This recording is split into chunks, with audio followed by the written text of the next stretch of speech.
dans l'esprit de bien des critiques, des observateurs, puis même peut-être chez certaines personnes publiques, c'est comme une année moins bonne. Il y a bien du monde qui pense que la dernière année télé, c'est une année moins bonne. Moi, j'ai comme l'impression... En tout cas, moi, je regarde ça, puis en tout cas, c'était meilleur que je pensais, moi, quand je regarde ça. C'est meilleur que ce que je pensais.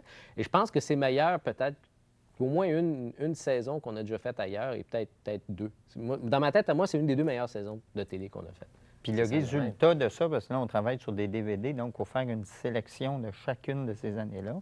Et pour moi, le résultat de ce 4 heures-là de RBO Hebdo, c'est ce qu'on a... Pour moi, c'est ce qu'on a fait de mieux. Et on était à une période aussi... C'est drôle parce que les 2 ou 3 dernières années d'RBO, où on a fait des téléfilms, où on a fait RBO Hebdo, on était juste nous 4. Et c'était un moment où ça faisait comme 13 ans qu'on travaillait ensemble, ou 12 ans, et on était tellement efficaces, on travaillait comme tout le monde se comprenait, mais vraiment là, en fusion. Là. Toi, tu fais ça, moi, je m'occupe de ça. On le voit dans le générique d'ouverture, d'ailleurs, c'est exactement ça qui se passait. Ouais. Tu sais, lundi, on écrit, mardi, on réécrit, se lit, on réécrit, Puis on jouait bien ensemble, on écrivait bien, on avait du fun. Il n'y a pas eu... J'ai aucune anecdote d'affaires plates qui est arrivée.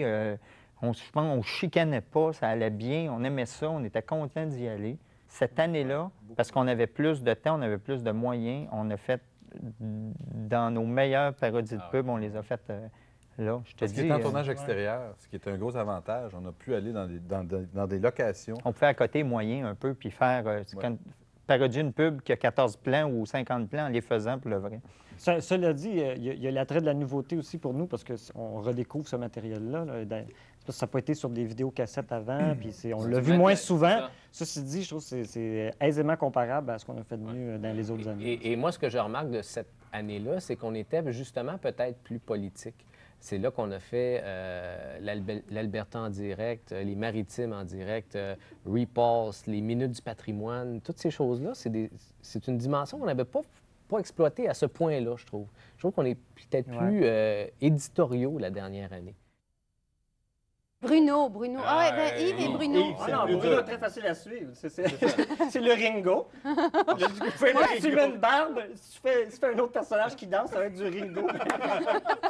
C'est les coudes et les genoux. C'est les coudes et les genoux. Attention, il faut sortir de derrière également. Ah oui, c'est vrai. Puis un petit affaire de pattes comme ça. Mais Yves, ça allait jusqu'à changer des chorégraphies. Il voulait tous qu'on danse comme lui. Certainement, on a compris que nous, il fallait que ce soit une chorégraphie simple en arrière quand c'est lui qui chante devant. Et que lui fait n'importe quoi parce que c'est impossible de suivre. J'ai jamais voulu qu'on danse comme moi. C'est juste dit, ça serait le fun qu'on fasse tous la même affaire. Mais toi, t'avais peur que ça soit comme moi. C'est pas vrai. Non. Sur les feux sauvages, tu voulais, je me souviens très bien, sur les feux sauvages, là, la parodie des feux sauvages, tu voulais qu'on danse comme toi en arrière. Exactement. Puis tu fais une espèce d'affaire impossible. Tu voulais qu'on fasse ça. Personne n'était capable. C'est pas compliqué. Même toi, t'es pas capable de danser comme toi. T'es pas capable de faire 2 fois la même affaire. C'est pas 2 takes pareils. Impossible. Ouais, mais je me souviens d'une fois où il fallait juste bouger tout de la même manière, puis Bruno ne voulait pas. Pourquoi on ne fait pas chacun notre affaire? Je dis, ben oui, ça va être encore Ringo, là. Madame Brossard et Monsieur Caron ont exactement la même origine, c'est-à-dire quand ça a commencé, c'est au début de CIBL. On faisait des fausses lignes ouvertes ou des parodies ou n'importe quoi, on appelait des téléspectateurs. Donc, Madame Brossard, Monsieur Caron, puis c'est pas la même émission, c'est une émission une après l'autre. C'était des gens qui appelaient pour gagner des concours. Je pense que dans un sketch, je faisais tirer des cochonneries, puis Mme Brossard de Brossard appelait. Et tranquillement, de semaine en semaine, leurs personnalités se sont un peu développées, mais écoute, on pas trop dans le cas de Mme Brossard, sauf que ça aurait pu être plein d'autres. C'est un hasard. Ça a donné même. Mais moi, je me rappelle que la première Mme Brossard s'appelait Mme Saint-Laurent de Ville-Saint-Laurent. Guy a décidé que la banlieue, c'était plate. Mais en vieillissant, attention Bruno, en vieillissant, j'ai constaté que c'était plate. Alors qu'au début, c'était purement, là, je me disais, c'est un très mauvais préjugé de gars de la ville. Mais au fil des années, j'ai constaté que c'était vraiment plate. Montréal Vécu, tu fais un quiz. Qui interprète Jacques Godin? Qui interprète Claude Blanchard? Il y a tellement de maquillage, là. Bien, si je te disais que c'est moi qui interprète Jacques Godin puis André Claude Blanchard, tu me croirais, mais c'est l'inverse. C'est l'inverse. Mais ça, c'était le fun. On sait, tu sais, à Radio-Canada, il y avait les moules de nos faces, là. Puis là, on disait, bon, bien, Guy, mettons, on va faire Jean-Marc Parent, Bruno va faire Claude Blanchard. Puis là, c'était Stéphane Tessier, il préparait les Les prothèses. Puis là, écoute, t'arrives un matin, là, puis là, d'un coup, il y a une grosse face de même. Puis là, il apprend, il crise la colle dans la face, puis là, il fait ça de même. Puis là, tu te dis, tabarnouche. Puis là, tu commences à bouger, puis toute la prothèse commence à bouger aussi. Alors qu'avant, tu sais, quand on a commencé, on se faisait coller 2 affaires, puis on parlait, puis ces affaires-là restaient là. Ah, écoute. Puis après ça, quand tu l'enlevais, la peau partait avec. Tu ressemblais au personnage, mais juste quand tu étais de même. Dès que tu Ben oui. bougeais un peu, tu y ressemblais plus. Fait qu'on jouait de même. Tu sais, Ben oui. Alors qu'effectivement, les prothèses, c'est plus. Écoute, moi, j'ai fait Jean-Marc Parent et Jean Garon. Je veux dire, premièrement, une anecdote savoureuse. C'était la même grosse bourrure. Mais ça, je pense que les gens voulaient savoir ça à la maison. Mais que si on avait fait ça il y a 2 ou 3 ans avant, bien, ça n'aurait pas été moi qui aurais fait ces personnages-là, puisqu'on aurait dit, gars, là, on a droit à 2 spots, une affaire, qui sait qu'il y a une face ronde, bon, bien, mettons, Bruno va faire Jean Garon. Là, on se payait à la traite, on faisait ce qui nous tentait. Dans le sketch prépuce, je fais José Chouinard qui patine, puis qui tombe tout le temps, puis qui se fait mal. Bon. D'habitude, quand tu as à tourner des scènes comme ça, tu as une doublure pour les scènes où tu te fais mal. Là-dedans, c'était le contraire. J'avais une doublure pour les scènes où José Chouinard patine bien, et c'est moi qui se faisais mal. Et le réalisateur, Pierre Gagnon, je pense qu'il a décidé de se payer un time. Il a décidé qu'il me payait à la traite. Et écoute, il n'y a rien qui m'a pas fait faire. Je fonçais dans tout. Je passais par-dessus à la bande. Je l'ai fait. Je pense qu'il m'a fait faire ça à peu près 10 fois. Je me suis fêlé des côtes. J'avais des bleus partout le lendemain. Et ce qui est quelque chose qu'il faut que j'explique, c'est que je ne ressemble pas du tout à José Chouinard. C'est pas parce que les maquilleuses sont pas bonnes, c'est parce que la photo qu'on nous avait envoyée ne ressemblait pas à José Chouinard. C'est probablement la photo où José Chouinard se ressemble le moins. Et je m'astinais avec les maquilleuses, c'est parce qu'elle ne ressemble pas à ça. Non, mais regarde, la photo, c'est ça. Elle est belle, celle-là, mais pas moi dans le sketch. Ça, c'est pas belle du tout. Oui, mais Puis t'avais fait Céline Dion aussi. oui, T'avais fait Céline oui, Dion. oui, oui. Plus d'une fois, j'ai commis Céline Dion, quelques fois. Mais écoute, Mais ce qui caractérise les personnages de Guy, autant masculins que féminins, c'est qu'il y a toujours une petite connotation sexuelle non avouée. Il y a toujours une possibilité. C'est une porte qui est ouverte. C'est genre... il y a une ouverture. Et la pâte est dentifrice. un petit regard comme ça, on va dire, imaginez ce que vous voulez. Quand on me choisissait pour interpréter une fille, c'était comme une mise à mort un peu. là. C'est comme, C'était pour l'achever, là. c'est comme pauvre elle, tu sais. C'est pauvre elle. Ah non, ça c'est chiant. Ça c'est des gens disaient ah ça c'est Juste que chiant. Bruno le fasse. Ah ça c'est chiant. Ah faut prendre ça dur. Mais il y a une Écoute, exception. j'ai fait Francine Ruel, tu sais, Oui. qui danse au tango, qui se lève, je dis il me semble que t'as maigri. Ah oui, tu trouves? Puis là, je me lève, je dis, je suis gros de même. Tu sais. Hey, C'était pas nécessairement. Francine normal. Ruel qui se roule d'un pétale, ça, c'est RBO existait. Là. Ça, Elle se roulerait pas juste d'un rose. moi, Je me propose pour la refaire. Du coin voisin au golf, moi, je dois rendre hommage, parce que je suis golfeur, et je dois rendre hommage à Yves. Parce que Yves, dans ce sketch-là, fait des affaires que des golfeurs professionnels sont incapables de faire. Moi, je conduis un kart et Yves fesse sur une balle avec un bâton pendant que je roule. C'est Et impossible. il réussit ça à peu près 8 fois de suite. Non, mais sérieusement, il y a une balle dans une trappe de sable. Yves a un râteau. Il frappe la balle et l'envoie à 3 pieds du trou. Beginner's luck. Beginner's T'es meilleur qu'un râteau qu'avec un vrai bâton. Oui, exactement. Et- Tiger Wood, Et, check out. et à la fin du sketch, quand on est dans un lac, le lac, il sentait la marde. il y avait du limon dégueulasse dans le fond et des poissons à peine vivants qui nous... Non, ils nous avaient mis une espèce de tapis en caoutchouc dans le fond. C'était là. écœurant. Ah, mais c'était... On avait eu une bonne idée à l'écriture quand tu rentres dans l'eau. Là. Oh. Ce que c'est qu'on fait là? Pourquoi on a pensé à ça? Mais contrairement à Bruno, nous autres, on n'en a pas bu. hein. On n'avait non, pas à boire ça. On regarde ça pour Bruno. Si j'y étais allé, j'en aurais bu avec plaisir.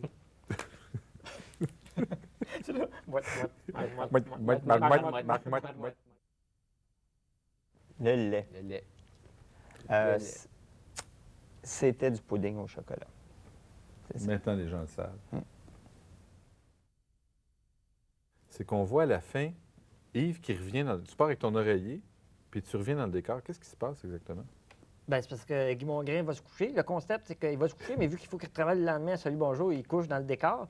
Mais là, moi, je me suis couché, mais je ne savais pas s'il y avait un plan sur moi ou quoi. Donc, je suis dans le fond du décor et je me couche là. Mais d'ailleurs, Guy Mongrain couche dans le décor de la poule aux œufs d'or. D'ailleurs, nous sommes présentement à TVA. Il est couché dans le Il est fond couché là-bas. dans le fond. Oh, chut, parlez pas trop fort. C'était un des premiers raps. Puis elle sonnait bien. C'est-à-dire c'était une toune humoristique, mais que si tu n'écoutais pas les paroles, ou bien c'était une toune de production. Mais là. ça partait d'une parodie d'un mouvement qui naissait Ouais. d'abord, effectivement, aux États-Unis, qui datait de 2-3 ans à peu près. Ben, même un petit peu plus. Il y avait eu Rapper's Delight début des années 80, mais nous autres, on aimait ça. On faisait jouer ça à CIBL. Fait qu'on a écrit ce rap-là, puis avec Jocelyn Terrien qui a fait la musique. Puis ça a pogné à la radio, puis on l'a fait au lundi des AA. Ça nous a beaucoup, beaucoup, beaucoup aidé. Sarah Rap a été le vrai élément déclencheur de la popularité d'RBO. Après, c'est à partir de là. Souvent, au début, moi, je me posais la question, qu'est-ce que je fais ici? Qu'est-ce que je fais là? Tu sais, c'est comme... c'était pas sérieux, tu sais. À partir du moment où on a commencé à faire de la... Non, même de la radio, radio commerciale, c'est comme si je faisais ça en attendant. Fait que c'est arrivé plusieurs fois où je me suis dit, mais là, c'est-tu le temps de m'en aller ou c'est-tu ça? Puis à un moment donné, ben, on avait du fun, tu sais. Ce qui fait que donc, tu commences à regarder ça puis tu te dis, ben c'est quoi les possibilités dans la vie d'avoir du plaisir? Premièrement, parce que aussi, il y avait des liens qui sont créés assez fortement avec les autres membres du groupe. On était quasiment tout le temps ensemble. Puis aussi, c'était le groupe, à un moment donné, on a commencé tu sais, on est passé de la radio à la scène, à la télé. On a commencé à expérimenter toutes sortes de choses. Puis aussi, c'était comme... tout le monde voulait faire ce type d'expérimentation-là. Donc, c'était très, très le fun là-dessus. Donc, c'est pour ça qu'à un moment donné, j'ai cessé de me tracasser l'esprit. Je dis, ben, gars, ça fonctionne au jour le jour, mais c'est ça que je fais. Ça va être ça mon métier. On était des étudiants en communication qui se destinaient pas du tout à faire ça. On se destinait à être des journalistes, des cinéastes, tu sais, du monde, en tout cas, dans le milieu des communications, mais en arrière, des concepteurs ou des créateurs et tout ça. Puis, je pense que Bruno voulait être journaliste. Moi, c'était pas clair, j'avais touché à tout. Yves voulait faire du cinéma. André, je pense qu'il voulait faire de la radio, mais, tu sais, mais pas en tant que vedette, là. Fait que quand on a commencé ça, on s'est dit, bien, gars, on va mener ce petit projet-là à bout, puis après ça, on verra. Et on a fait ça tout le temps. On a fait ça pendant 15 ans de temps. Mais c'était ça, écoute, assez pour que on est à TVA, ça fait 3 ans qu'on fait de la TV, puis c'est comme notre consécration télévisuelle, là. Puis qu'on se réunit, puis on dit, on l'a perdu, le petit kick de faire ça, là. Ça fait trop longtemps, là. Ça fait 3 ans en ligne, là, on vient de se taper 700 jours de studio, là. On arrête-tu? Puis ça se faisait comme ça, il n'y avait pas de question monétaire, il n'y avait pas de... Puis si on n'avait pas eu de projet, on aurait arrêté. Donc, d'année en année, c'est quoi le prochain projet? Ah, OK, on fait un 10, ça dure 6 mois. Au bout de 6 mois, qu'est-ce qu'on fait? On fait un spectacle, ça dure 1 an et demi. C'était toujours comme ça. À un certain moment, on avait fait tu sais, de la pub, des séries télé, la radio. Tu sais, on avait fait tous les médias possibles, des tournées de spectacles. Alors, on était rendu à faire nos propres projets, là. Je pense que c'est juste normal. J'ai jamais eu envie de quitter RBO. Je pense que personne a eu envie de quitter RBO. Je pense si on avait pu continuer, on l'aurait fait. Je pense que on était rendu au bout du chemin, honnêtement, pour toutes sortes de raisons. Mais RBO, c'est encore en nous. Moi, je suis encore un RBO. Puis je vais toujours l'être. Ça a duré tellement longtemps et ça a représenté tellement pour nous autres, pas juste professionnellement parlant, que c'est là. Ça va tout le temps être là. Les gens pensent toujours qu'on chicane, puis c'est pour ça qu'on se sépare. C'était l'inverse. On avait atteint, tout le monde, notre pic de jeu, d'écriture, nos ententes interpersonnelles.